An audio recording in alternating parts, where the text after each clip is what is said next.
Oh, snap. It's time to yap. And I'm your host, Big C, and welcome to another episode of Just Yapping. Today's episode, I'll be covering smoke detectors and the different types of smoke detectors and what not to do with your smoke detectors when you're done with them. Firsthand of the silly things that I did when I had a smoke detector and threw them away. I'll tell you that later on. All right, but first, so what gave me the idea to talk about smoke detectors? Uh, so these past couple of days, I've been going to a local bodega to get my, early morning sandwiches um, before I started my work. Um, so there was a little throughout the bodega, and I'm like, it just dawned on me because I know what the sound is, but sometimes when I was in the fire department, I would tell, hey, do you know what that noise is? And they'd be like, what, Poppy? And I'd be like, well, that means that the battery on that smoke detector needs to be changed. And they're like, oh, really? Oh, okay. And then you'll come in 4 or 5 months later to the same deli or whoever, and you see, I'm like, what happened? Oh, I didn't have time. So we get complacent sometimes, even as owners to businesses and just being at home. But it's very, very important that you change those batteries on your smoke detectors, right? Sometimes we work so hard. Some of us work very, very hard, and some of us, have children, and some of us have more important things to do throughout the day and the week and the month. I understand that. But you know what? Smoke detectors are super life saving. In the blink of an eye, there have been horrible stories in the past few months where I think I've done it too. And I think I actually have one downstairs in my living room that I'd taken down only to be replaced by a new one that I haven't bought yet. So that's my fault. We get complacent when we cook, right? Because I'm going to go over the different styles of detectors when we cook. So I'll cover that as well. So that chirping noise, right? Even with my son, he'll be playing his PS5, and on his PS5, he'll go live playing other kids, and it'll come out here in the background. And I'm like, man, I'll tell my son, tell the young man that you're playing against, tell him to tell his parents to change that noise, that little beeping noise, a little chirp. Sounds like a bird every minute and a half. Tell them that they need new batteries to change it. It's very important. That silly firefighter mentality kicks in. But that's very important. The day you need it, it doesn't work because you don't have a battery in there. You can have a fatal outcome. You don't want that for yourself or for anyone in your family, right? So just play it safe and just change it. It happened to my father-in-law when he was able to recognize certain noises. He would call me Calido, and he would come in and be like, "I'm like, what, pa?" And he'd be like, "What's that noise? It's bothering me." And I'm like, "Well, it's your fire." And I changed the batteries. And I'm like, man, I never knew that. So for a lot of people out there, you probably don't know that's what that noise is. You got to change that smoke detector, right? I know for a fact that in apartment buildings, if you live in an apartment building, it is the duty, right, and the responsibility of the supervisor, the person who is in charge of that apartment building to make sure that you have a smoke detector in literally almost every room, if not 15 feet from the room in general. Kids' room, your room, but it's good to have a few extra. Your kitchen is usually for smoke, and that's what happens. We tend to take it down, we unscrew it or hit it down with a broomstick, right? And we call it a day, and then we forget to put it up, right? So there's different types of smoke detectors. One is called an ionization detector, and that detects really fast burning fire, and it gives that quick, the air in that one area that's on fire is different, and that picks it up really, really quick. It's very effective and very quick, and it sets off that alarm. The other one is called a photoelectric type detector, and that is more for smoldering meaning like things that take a long time to burn, like if someone's smoking a cigarette per se in their house and it has that that drifting type smoke, it'll probably set it off because that's what it's detecting. That is done by a beam of light, and if anything passes over through that's kind of like smoky or whatever, it'll set off the alarm. once in a blue moon, if sometimes either the tenant, if you own your own home, sometimes they're actually hardwired, meaning like electrical to your lights and all that. And it's all like through your security system. It's all tied in. That's totally different. But they do have somebody to come in. If you call for someone for servicing, they'll come in with, you can actually buy it at Staples or you can buy it at a store. It's the computer spray, to blow off the dusting spray. You just blow it in there, because if not, dust will trap itself inside those little vents and it'll set it off, thinking that, there's something going on and like I can't breathe, I'm going to set off the alarm. But that's usually what it is, dust. The ones that are battery operated are different. They sometimes give you a 10-year lifespan on it. And it's always good, but usually once in a blue moon, you will hear the chirping, or there's a built-in battery on there that's supposed to last 10 years. And it's already built in, ready to go. So you kind of don't have to worry about it. But once in a blue moon, don't be afraid to press it to see if it's still operating, or you'll see a flashing green light from the detector to let you know that it is working. But I like to, at least once a month, just go there and press it and make sure that it's annoying to the kids and to the dogs and even to your neighbors or what, but just it's quick. It's 1, 2, 3.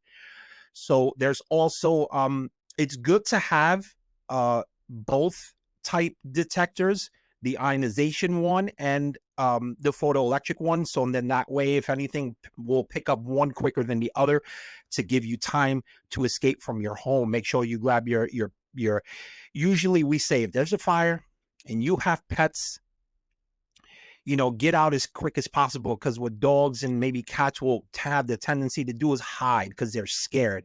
And usually they'll hide underneath the bed. And, it's really sad to say, you don't want to go searching for the dogs or the cats and stuff, even though they're family members. I understand, but you come first. You're important. Animals can be replaced. Some don't want to replace the animals, and I totally agree with you 1,000,000,000%. But you know what? I'd rather you be safe, right? And you can always try and get another pet. Get your kids out quick. I always want my little guy. I always used to say, hey, this is the deal. If something happens, crawl out of the window. They sell like these little ladders. The only thing I was afraid of buying those little ladders is that I didn't want them to open the window and then play around and climb out. No, I didn't want any of that. So I gave them an easy escape route to do. Make sure just get yourself out, and in that, if you're ever like just hanging out and something happens and mom or daddy in the shower, what I'm trying to say, just get yourself out, right? Again, going back to apartment buildings, right? Your superintendent, the person who is in charge, is supposed to make sure that even if you move in, or they're supposed to make sure that they're operational. The other thing that I only found out kind of like today, putting this all together, I wanted to do enough research to make sure that I kind of had everything in place. Now, mind you, I'm not a professional on this stuff. I'm just letting you guys know that smoke detectors and CO detectors, which is carbon monoxide detectors, are very, very important. I'll go over that little by little, but I'm just letting you guys know I'm not getting paid by these companies. I'm not doing that. I'm just letting you guys know because I care about everybody, right? Those different detectors, there's smoke detectors, right? There's fire, because it's smoke, the ionization, and the photoelectric one. And there's also the combination smoke, fire, and carbon monoxide. Now, the carbon monoxide detectors are also for boilers, like natural gas. You can't see it, you can't smell it, you can't whatever. It'll kill you when you sleep. Unfortunately, throughout the years, you could actually look up in the computer or even on your phones and just search, deaths from carbon monoxide poisoning. And there were a couple of people, that were on vacation overseas, very important people, famous people and their kids and all that are on vacation, and unfortunately wind up dead because they found out that the boiler that was in the room or downstairs, because a lot of these countries that you travel to don't have the laws that we have here in the United States as far as fire safety, right?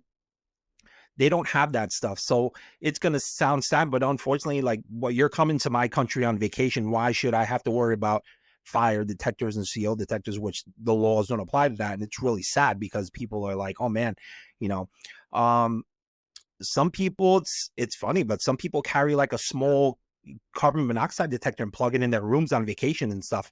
But if you go to Europe and stuff, you got to switch over the outlet because it's different. But they're trying to follow suit to what the United States is doing, especially in Europe. But in the Mediterranean areas like Greece and Croatia and places like that, they don't have those. They don't have, smoke detectors and CO detectors and stuff like that because the laws again are different. It's kind of sad, right? We all get complacent. We all get complacent. We're like, oh, the smoke alarm or the fire alarm is going off because I'm frying chicken or I'm doing pork chops or I got something in the oven and I burnt cookies and we unscrew it and it's we've done it, right? You make sure you put it back, right? Make sure you put it back. Make sure you change those batteries. Again, the tenant to those apartment buildings, I meant to say, you are responsible to change those batteries. When those batteries, you hear that chirp, you are responsible, literally, to change those batteries. It says that there's a clause that I read today that's like the tenant is responsible for changing those batteries when in due time. If it's old, like if you take the detector and you see there should be a sticker on it, it should say when the manufacturing date. If it's like 1996, 1997, get on the phone with Super. I need a new one, you know? Um, a lot of people also, when you move to an apartment building, I'm only covering apartment buildings because that's where the majority of the large fires and things like that are contained to floors and stuff like that. But still, you want to get everybody out. When you move to an apartment building, make sure like when you see fire escapes, I'm not saying that some, the apartment building won't have fire detectors, but they don't have sprinklers. That's why fire escapes are on New York City buildings because that building is not fire sprinklered. Now, those other buildings that don't have fire escapes are sprinkled. So just remember that when you go to rent an apartment, okay? But the smoke alarms and the smoke detectors, they have to put them in and they have to make sure they're operating and all that. But remember, you as a tenant, you have to make sure that the batteries are changed and all that. Now, for homeowners, a little different. Again, I was talking about hardwiring. Hardwiring, usually they'll connect it to your alarm company because if something goes off and you're not home, you're at work or you're doing whatever, it'll alert you, especially now on our phones. It'll say, hey, you know what? There's a smoke alarm going off at your house or a fire alarm, and then they send the fire department. And, that's the way it goes, hardwire, right? But for those, like for myself, who I don't, have certain hardwires, the actual detectors themselves, I have to change the batteries when I hear the chirp, or the ones that are coming out now, or the ones that have now smart will tell you change battery, and it's like everything else. Or there'll be a flashing light and then a chirp, or what have you. And there's some really cool ones out there, especially for the kids. There is a like an emergency light that shines down from these detectors to like illuminate the hallways or whatever room you're in, so the kids can get safely out. Unfortunately, if it's really really smoky, you probably won't have enough room to see or to get to whatever. Just you see that, you hear it, just get out. um I always tend to, again, always have an escape plan. If especially some places, I know in the South, you guys don't have basements. You guys have crawl spaces, or you have just one sub level floor. That's it. No, excuse me, no sub level. You're just one level, and that's it. Usually, you have your boilers in the garage and all that other stuff. I understand that we drive vehicles, we have cars, and then the cars are in the garage, and then you turn on your car and then you set off the CO alarms because of your I get it. But make sure you put one, like if it's an attached garage, you make sure you put one of those carbon monoxide detectors like in the entrance to your home, right? There's different laws and different ways to place them. So, if you do buy certain smoke alarms, fire alarms, or combination alarms, which is the CO detectors, which is carbon monoxide detectors, which are really, really life saving, make sure you read it and it'll tell you exactly where to put it and how to put it. All right. If you don't know, I'm pretty sure there's people out there that'll actually help you. There's probably companies out there that'll come and do it for you for a price now.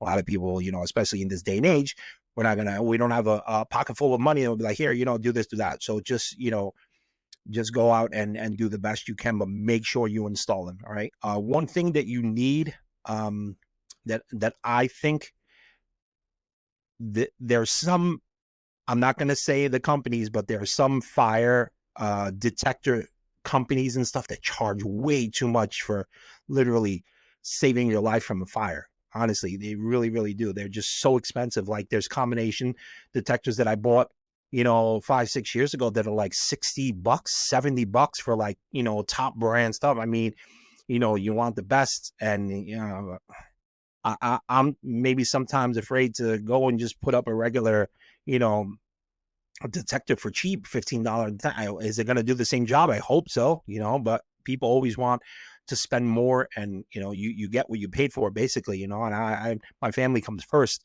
so I don't want to jeopardize them by buying a cheap smoke detector. So I save a couple bucks and I do one room at a time. If I have it, I replace it.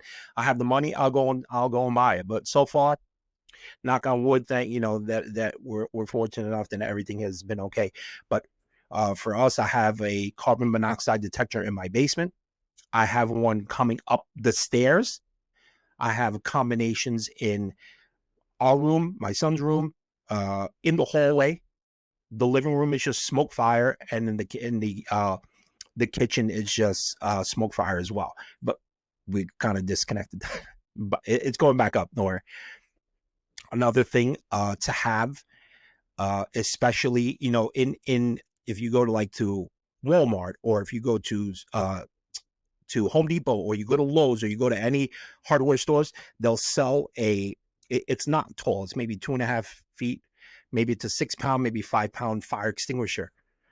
If you guys don't know how to operate a fire extinguisher, it tells you how to do it. If not, they have go to your local fire department and ask them. That I think they have classes on how to operate a fire extinguisher, which is really, really easy. But if you don't know how to do it, and you just use it one day, God forbid, there's a small fire in your home, you can really do a lot of damage. All right. Um, so I have one next to my boiler downstairs, which is a gas operated, and fire to heat up my hot water, and in the wintertime to heat up the house. So I have one downstairs. I have a small one underneath by the oven and the stove in my kitchen.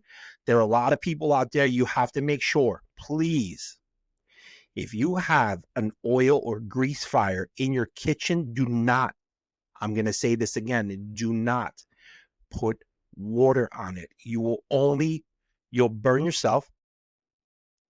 The grease will pop.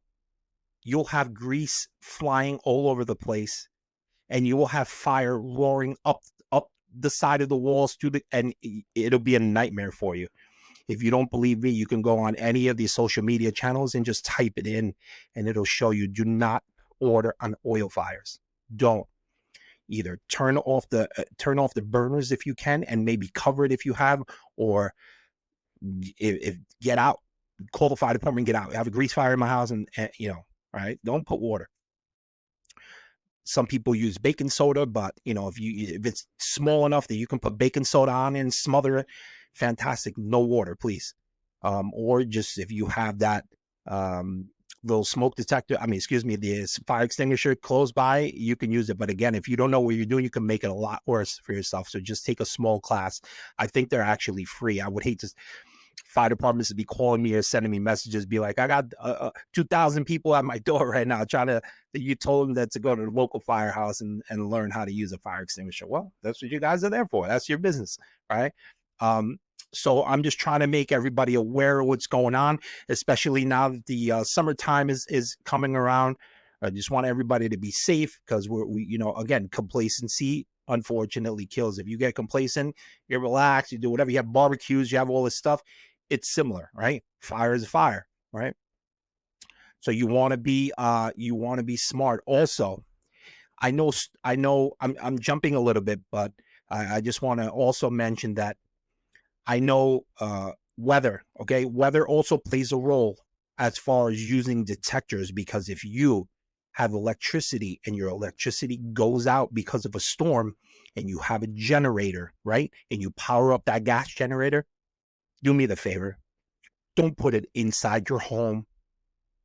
You're going to kill your family. Do not put this thing inside your home. keep it outside where it belongs. Okay. If you're afraid that somebody might steal it, chain it up or keep an eye on it. I don't know what to tell you. Do not store it in your home or in your garage where your family sleeps or wherever, because you won't wake up the next day. I'm dead serious. Do not. Keep it away from your house. You know, don't 4, 5, 6 feet away from your home. And the exhaust, don't have it toward your house. Have it away from your house. Okay. We don't want anybody hurt. We don't want anybody dying from being silly because they didn't want to listen to anybody. And that's what usually happens. You don't want to listen to anyone and bad things happen. So I'm just letting you guys know, you have to be careful, especially working with generators. Generators are really bad. It's like parking a car that's on in your home. You're going to kill your family, period. Point blank. You can ask anybody. That's what's going to happen. You hear horror stories. So again, if people say, oh, don't worry about it, you could put it in your garage. No, that's a bad move, and you're going to hurt somebody and you're going to hurt yourself, or you won't wake up the next day. Trust you me. All right. And I don't want to scare anybody. I was just giving you a point of view, which I want everybody to be safe, especially that we're here talking about this safety brief, right? This safety brief on smoke detectors and fire extinguishers and being safe. Okay. So I really appreciate your time. I've been getting some great feedback, comments, a couple of new subscriptions on, subscribers on my YouTube channel. So just keep with the comments. I really appreciate you guys. I love you guys. You guys are doing great. We're all in this together, right? So I hope you guys are staying safe. I hope you will be safe. My prayers go out to everybody who's having a tough time, and keep your heads up, all right? It'll only get better. So that's my time. Be sure to like, comment, and subscribe on the YouTube pages, all right? And on TikTok. That's my time. I'm Big C. Peace.